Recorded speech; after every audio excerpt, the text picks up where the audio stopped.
La Casa Lobo es una película que nos demuestra una vez más por qué la animación no tiene que asociarse necesariamente a niños o tiene que ser una técnica utilizada únicamente para contar historias infantiles. Hola gente de En la Butaca, ¿cómo están? Mi nombre es Mav Salinas y bienvenidos a este primer experimento donde les voy a hacer una reseña muy pequeñita de La Casa Lobo para después dar pie a la entrevista que tuve oportunidad de hacerle a uno de sus directores, Cristóbal León, y a una de sus guionistas, Alejandra Moffat, con motivo de su visita a México para presentar la película. Y es que La Casa Lobo, como seguramente se darán cuenta por el título, tiene a una figura que en las fábulas tiende a ser el malo del cuento, ¿no? Este lobo, este ser que en el caso, por ejemplo, de Caperucita, pues se la come, ¿no? Y primero la hostiga, tal vez, sin que ella se dé cuenta, llega, mata a la abuelita y después se come a Caperucita. Es una figura muy, no solamente de las fábulas, sino también de los cuentos. Y en ese sentido, esta película es como un cuento de hadas medio macabro, bastante oscuro, porque está hecho como si hubiera sido una película hecha por la Colonia Dignidad. Para todos aquellos que no saben de qué se trata, pues es una secta que fue creada por nazis en Chile en los 60 y que sirvió como un lugar en donde se torturaba gente, en donde quienes ahí vivían no podían salir de la colonia, tenían que estar ahí todo el tiempo y pues obviamente no solamente se le violaban derechos humanos, no podían pues tener básicamente libertad, eran adoctrinados, se les decía cómo pensar, se les ideologizaba y también se les obligaba a trabajar. Se dice que también ahí había pues actos de violación sexual de menores, pederastia.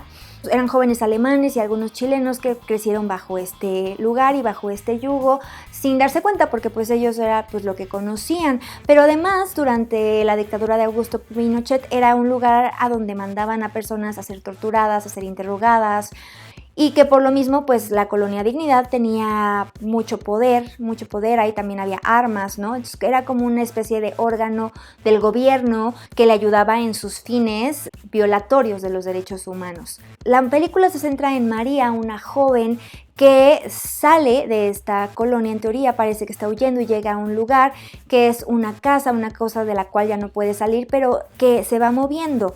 Las cosas, lo que la rodea, los escenarios, los objetos que están a su alrededor, se van moviendo a partir de ella cómo se siente, qué es lo que va experimentando, y conforme va avanzando la película ella crea a un par de hijos, ¿no? Que para ella son hijos, pero dentro de la película también hay ciertos elementos o ciertas referencias a los tres cochinitos y ella se maneja o habla de una forma muy inocente, muy infantil, porque justamente una de las cosas que pasaba dentro de la colonia es que no podías convertirte en adulto, no te dejaban crecer por justamente esta ideologización en donde todo el tiempo para poder ser manipulado pues tenías que permanecer con un intelecto muy limitado. La cinta además es muy interesante porque es un stop motion el que la va narrando, pero es un stop motion que no es tan pulcro, por ejemplo, como es en el caso de Pixar o estas animaciones o el trabajo de Tim Burton, ¿no? O La vida de Calabacín, sino que aquí se ven los materiales, se ve un cierta detrás de bambalinas porque vemos los materiales de lo que están hechas las cosas, los hilos, etc. Y también se nutre bastante de un estilo vanguardista, ¿no? Hay como ciertos elementos de expresionismo alemán, de surrealismo y casi toda la narración es a partir de lo que vamos viendo en pantalla y la voz en off de María, que es nuestro personaje central, quien va a ir narrando cómo no puede salir de ahí porque hay un lobo. Entonces es de cierta forma una mirada adentro de la colonia como si la colonia lo hubiera hecho. Para entender un poco más del contexto de la película los dejo con uno de sus directores, Cristóbal León, y con Alejandra Moffat. Joaquín Cosiña, que es el otro director, no pudo estar, pero pues bueno, aquí ellos nos platican un poquito más de la película, ojalá les guste y ojalá se animen a ver La Casa Lobo. Nos interesa mucho el expresionismo, alemán y nos interesa mucho, yo creo que las expresiones artísticas donde todavía no está completamente desarrollado el lenguaje. Por ejemplo, no sé, como el expresionismo alemán, que todavía eran búsquedas de lo que iba a convertirse en el lenguaje estándar del cine, y eso nos inspira mucho. Yo creo que por ahí también obviamente nos gusta mucho el surrealismo, o a mí al menos me gusta mucho el surrealismo. Nos gusta mucho David Lynch, que yo creo que es como un heredero directo del surrealismo y quizás nuestra mayor influencia y la persona que está más presente en nuestras conversaciones, o el artista que está más presente en nuestras conversaciones. Nos gusta otro artista y cineasta surrealista checo, que es Jan Svankmajer. Así que sí, esas influencias que tú nombras definitivamente están. Sí, pero yo creo que eso también se mezcla con otras influencias chilenas como Violeta Parra o cosas literarias como Roberto Bolaño. Entonces son muchas, yo creo que siempre se mezclan muchos tipos de referencias y nos interesan mucho, por supuesto, los cuentos de hadas. Sí, los cuentos que se llaman cuentos de hadas, pero en realidad son cuentos tradicionales, cuentos que nacieron en la tradición oral. En mi caso yo vengo más o sea, mi formación es más de teatro y después me fui dedicando cada vez más a la escritura de obras de teatro, ¿cómo se llama? De novela, también de cuento, y creo que tengo una fascinación por los escenarios donde hay niños de protagonistas.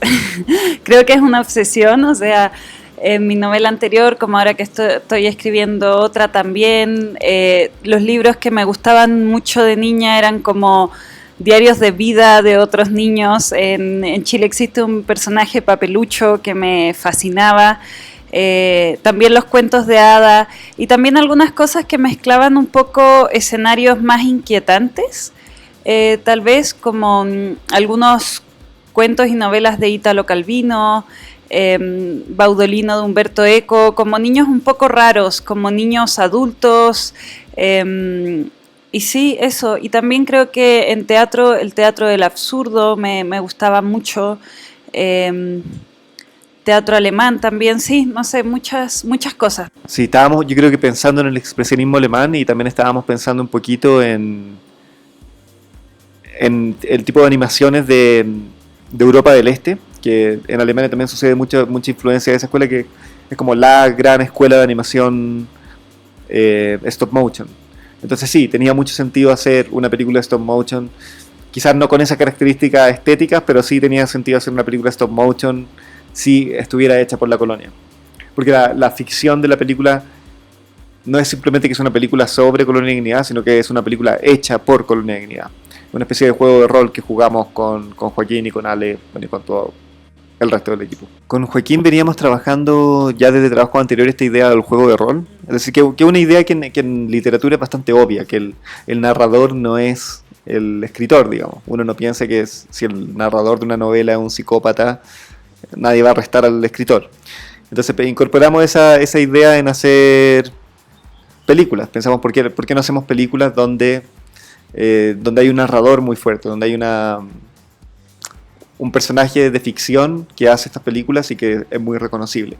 Y con Joaquín habíamos hecho una serie de cortometrajes que se llamaba El Tercer Mundo, esta serie, y que era una especie de biblia audiovisual. Entonces nosotros inventamos todo un personaje que era un elegido, un personaje que se veía a sí mismo como un elegido religioso, que venía a dar un mensaje al mundo de una nueva religión latinoamericanista y que reinterpretaba de alguna manera todos los mitos bíblicos, y nos gustó mucho ese método también porque nos permitía alejarnos, a la vez que trabajando mucho cosas que son esenciales para nosotros, pero jugar a alejarnos de nuestras propias éticas, de nuestras propias estéticas. Y con la Casa Lobo quisimos hacer lo mismo. Yo tengo la sensación, pero uno viene y va con los procesos, y a veces Ale tiene la sensación de que al comienzo no lo sabíamos, porque efectivamente al estar 5 años haciendo una película o más, se nos olvida muchas veces lo que estamos haciendo y después nos volvemos a acordar. Entonces, en algún momento, yo creo que al comienzo de todo el proceso, efectivamente con Joaquín teníamos la idea de hacer una película hecha por una secta. Entonces, esa era como una idea, yo creo que bastante, una premisa o una de las primeras ideas de la película. Y poco a poco se fue colando el tema de Colonia Dignidad, y poco a poco se fue tomando forma esta idea de que esta película estaba hecha por Colonia Dignidad. Juega mucho, o sea, como esta casa que se construye todo el tiempo y que al mismo tiempo puede ser conciencia y al mismo tiempo es el lobo y al mismo tiempo es María y es la transformación. Creo que también tiene mucho que ver con la historia de Colonia Dignidad. O sea, muchísimo que ver, como un hogar que se construye, una ideología que se construye, y algo que lo que busca también es transformar a las personas que están ahí. Entonces creo que si uno hace como una comparación ahora, pareciera que es como muy obvia la relación entre Colonia y la Casa Lobo. Sí, además, bueno, los cuentos de hadas obviamente son algo muy importante en la cultura alemana, como bueno, los hermanos Grimm, que son uno de los recolectores de cuentos más importantes, son alemanes. Entonces es algo que está muy presente en la cultura alemana y sería natural que si Colonia y Dignidad, bueno, que si, no sé si sería natural o no, pero nos imaginamos que sería natural si Colonia y Dignidad van a hacer una película y que fuera una especie de cuento de hadas. También nos pasaba que bueno, yo siento que los cuentos de hadas son como la gran tradición de la película animada. Entonces, si uno piensa en película animada, uno piensa en Walt Disney, en Miyazaki, en James Falkmayer, todos han hecho cuentos de hadas animados. Y nosotros queríamos estar en esa tradición, obviamente. Queríamos hacer nuestra versión latinoamericana o nuestra versión chilena de la tradición del cuento de hadas animado. ¿Y cómo sería ese cuento de hadas chileno? Y nos imaginamos que tenía que tener el componente del horror político, tenía que tener el racismo, tenía que tener clasismo. Todos esos componentes tenían que estar presentes en nuestra versión de un cuento de hadas. Sí, si bien el stop motion es una técnica que puede parecer complicada, nos esforzamos mucho en hacerlo lo más simple posible, yo creo, como también en usar nuestras incapacidades y nuestras incapacidades para hacerlo técnicamente o prolijamente, esta técnica. Queremos hacer un stop motion que sea sucio, que sea poco continuo, que de alguna manera refleje y que exprese una libertad en el hacer. Como justamente lo que tratamos de entregar, yo creo, al hacer arte y al hacer esta película son espacios de libertad para el espectador, como la película debería expresar, tú también puedes hacerlo. No es La isla de los perros de Wes Anderson, que es todo pulcro y perfectamente hecho. Yo creo que en La Casa Lobo, alguien puede decir como, pero esto está hecho así, veo el hilo que está sosteniendo el brazo, etcétera, etcétera. Entonces, sí, imaginamos que estamos haciendo el stop motion de la manera más bruta posible, honesta también, bueno, sí, y dando posibilidad al espectador de entender los procesos. No, que creo que también tiene una lógica más de taller, o sea, y que eso permea mucho la película. Yo animé muy poquitito en la película, pero recuerdo que al comienzo, cuando estuve los primeros días, pensé que iba a ser como muy complejo aprender, ¿no? Yo jamás había animado y no. A diferencia de las películas de animación en que generalmente el proceso de animar está relacionado con imitar el movimiento de caminata de un personaje o cómo el personaje toma un vaso, etcétera. Con La Casa Lobo y con nuestros cortometrajes anteriores lo que queríamos hacer era documentar el proceso de hacer algo. Entonces simplemente documentar el proceso de hacer un dibujo o el proceso de hacer una escultura o una pintura. En ese sentido se vuelve mucho más libre porque simplemente vamos sacando fotos a medida que vamos haciendo esto y imaginamos la película como un documental también de cómo unos artistas hacen estas esculturas, hacen estos dibujos, hacen estas pinturas o borran y destruyen estas esculturas y donde desaparece el artista, digamos, desaparece el cuerpo que está haciendo estas cosas y queda solamente la energía de alguna manera. Creo que a mí algo que me horroriza en general y que en la colonia se ve mucho es como el entrenamiento y un entrenamiento activo a seres humanos lo van modificando y pueden generar, como que siempre me ha llamado mucho la atención, por ejemplo, los militares, ¿no? Siempre me ha llamado mucho la atención cuando los veo en la calle, cuando los veo sus cuerpos, cuando veo el entrenamiento que han recibido para estar así y para interpretar de una forma particular el mundo, ¿no?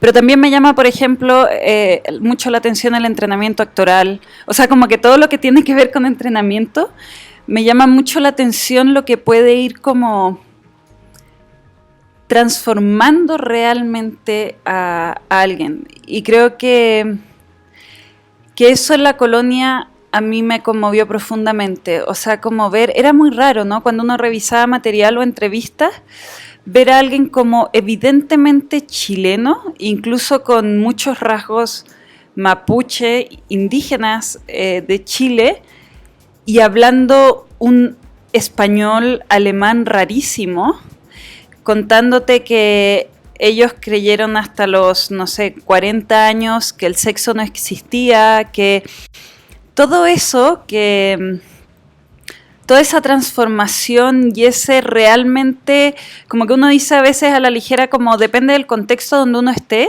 cómo uno se relaciona con el mundo. Y el entrenamiento me llama la atención que realmente te demuestra que sí, o sea que tú crees según lo que estés y según lo que te dan y todo. Todo es horroroso cuando uno lee sobre colonialidad, o sea, es como los temas más horrorosos según nuestra mentalidad occidental o semi-occidental, como pedofilia, tortura, tráfico de armas, trabajo forzado de esclavitud, etcétera, encierro, están presentes en la colonia. Es como una concentración del mal. A mí lo que más me horrorizó, yo creo que fue descubrir lo impune que había sido la colonia y lo protegido que habían estado estos perpetradores, estos culpables, durante el periodo que no solamente era la dictadura, sino que durante gobiernos democráticos. Eso me horrorizó, de descubrir el Chile en el que vivíamos realmente. Porque fue, para ponerte un ejemplo, y algo que inspira o informa mucho la ficción particular de la película, es que en el año 66, al comienzo de la historia de la colonia, hubo un par de fugados de la colonia. Y esos fugados contaron a los medios todo o gran parte de lo que estaba sucediendo al interior de la colonia. La colonia ya era un predio cerrado, del cual nadie podía escapar y nadie podía entrar libremente. Pero ellos lograron escapar, llegaron a Santiago, contaron todo. Esto sale en los medios y lo que hacen los carabineros, con el apoyo de la embajada alemana, es devolverlos a la colonia. Los declaran locos y los vuelven a la colonia. Esto en plena democracia en Chile, antes de, digamos, bastante años antes de la dictadura de Pinochet, que fueron colaboradores estrechos de la colonia, y que uno entiende por qué ahí podrían haber estado protegidos, porque estaban colaborando obviamente. Pero en gobiernos democráticos también ocurrió esta colaboración, y ahí es como, ahí uno se da cuenta de lo podrido que está todo en el sistema político y de en qué tipo de cosas estarán involucrados los políticos que nos gobiernan. Pero también me pasa algo cuando tú preguntas como qué es lo que más lo horrorizó, y también como que todo el proceso, yo creo que tiene que ver con lo que decía Ale, para mí, de investigar esto y de meterme en el tema, es justamente lo contrario. Es como de perder el asco con estos temas, de decir como, bueno, ok, igual yo tuve la oportunidad de ir a la colonia un par de veces y conversar con personas que vivieron ahí prácticamente toda su vida y que hoy intentan rearmarse desde alguna manera, y tú te das cuenta que igual son personas con aspiraciones, con temores, que se enamoran. Son básicamente igual que uno, solamente que crecieron en un sistema completamente distinto. Y ese sistema, y nuestro sistema, es tan arbitrario como en el que ellos crecieron. Entonces también meterse en sistemas y meterse en ética y en mundos tan distintos también te sirve para poner en perspectiva nuestros propios mundos. Y como decía la Ale, como algo que ella vivió, el entrenamiento actoral, puede ser tan siniestro a veces como este sistema de la colonia. Creo que justamente el proceso no es, y quizás puede ser eso un error de la política, no de la película, digo, no es proyectar horror, sino que es proyectar también como, bueno, esto se parece mucho a lo que nosotros vivimos, yo creo. Muchas gracias, gente de En la Butaca, por haberse quedado hasta el final. Les recuerdo que si les gustó el video, no se olviden de darle like, de compartirlo, de suscribirse al canal, y también que nos pueden seguir en todas nuestras redes sociales, donde nos encuentran como En la Butaca, y a mí me encuentran como Mav Salinas. Muchas gracias por tu atención y bye. This jazz been stuck to me, burn. This jazz been stuck to me, burn. This jazz been stuck to me, burn. Entirely too long, entirely too long.